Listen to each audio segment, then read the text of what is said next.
ನಮಸ್ಕಾರ ಸುದೀಪ್ ಅವರೇ. ಕರ್ನಾಟಕದ ಜನತೆ ಬುದ್ಧಿವಂತರು ಇದ್ದೇವೆ. ಯಾರು ಕೂಡ ಕಿವಿಗೆ ಹೂವು ಇಟ್ಕೊಂಡಿಲ್ಲ. ನಾವೆಲ್ಲರೂ ಕೂಡ ವಿಚಾರವಂತರು. ಈ ಕರ್ನಾಟಕದ ಜನತೆ ತಾವೇನು 37 ಕೋಟಿ ವೋಟ್ ಬಂದಿದೆ ಬಿಗ್ ಬಾಸ್ಗೆ ಅಂತ ಹೇಳಿ, ಇವತ್ತು ಬಿಗ್ ಬಾಸ್ ಮುಂದೆ ನೋಡಿದ್ರೆ 100 ಜನನು ಕೂಡ ಅಲ್ಲಿಲ್ಲ. ಟಿವಿ ಮಾಧ್ಯಮಗಳಲ್ಲಿ ನೋಡ್ತಾ ಇದ್ದೇನೆ.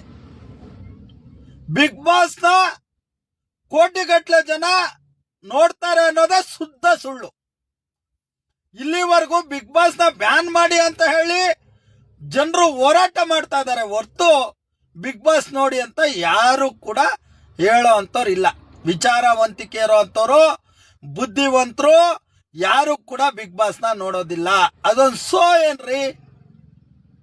ಯಾರಾದ್ರೂ ಬಿಗ್ ಬಾಸ್ನ ಒಳ್ಳೆ ಶೋ ಅಂತ ಹೇಳಿ ಒಪ್ಕೊಂಡಿದಾರ? 37 ಕೋಟಿ ಅಂದ್ರೆ ಅದಕ್ಕೇನು ಬೆಲೆ ಇಲ್ವೇನ್ರಿ? ಕರ್ನಾಟಕದ ಜನಸಂಖ್ಯೆ ಇರೋದೇ 7 ಕೋಟಿ. 99 ಜನ ವೋಟ್ ಮಾಡಿ 7 ಕೋಟಿ ಜನರು ಬಿಗ್ ಬಾಸ್ ನೋಡ್ತಾ ಇದ್ದಾರ. ಅಲ್ಲಲ್ಲಿ ಇವುಗಳು ಹಾಕ್ತಾ ಇದ್ದೀರಿ ಅಂದ್ರೆ ವೋಟ್ ಮಾಡಿ ಅಂತ ಅಲ್ಲಿ ಮಾಡೋ ಅಂತ ಬೆಳ್ಳಂಕೆ 10 ಜನ ಸೇರ್ತಲ್ಲ ಒಂದೊಂದು ಗುಂಪುಗಳಲ್ಲಿ. ಹೋಗ್ಲಿ, 1,000 ಜನ ಬೇಡವೇನ್ರಿ ಆ ಬಿಗ್ ಬಾಸ್ ಮನೆ ಮುಂದೆ? ಯಾರಾದ್ರೂ ಗೆದ್ರೆ ಅವ್ರ ಅಭಿನಂದನೆ ಸಲ್ಸಕ್ಕೆ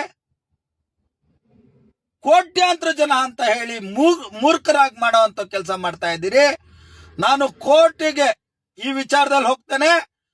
ಕೋರ್ಟಲ್ಲಿ ದಾಖಲೆನ ಕೇಳ್ತೇನೆ. ಬಿಗ್ ಬಾಸ್ ಅವ್ರ ಮೇಲೆ, ಸುದೀಪ್ ಅವ್ರ ಮೇಲೆ ನಾನು ಪ್ರಕರಣ ದಾಖಲಿಸಿ ಏನು ಸುಳ್ಳು ಸುದ್ದಿ ಹರಡು ಬಿಡ್ತಾ ಇದ್ದಾರೆ ಇವ್ರ ವಿರುದ್ಧ ಪ್ರಕರಣ ದಾಖಲಿಸಬೇಕು ಅಂತ ಕೋರ್ಟ್ಗೆ ಹೋಗ್ತೇನೆ.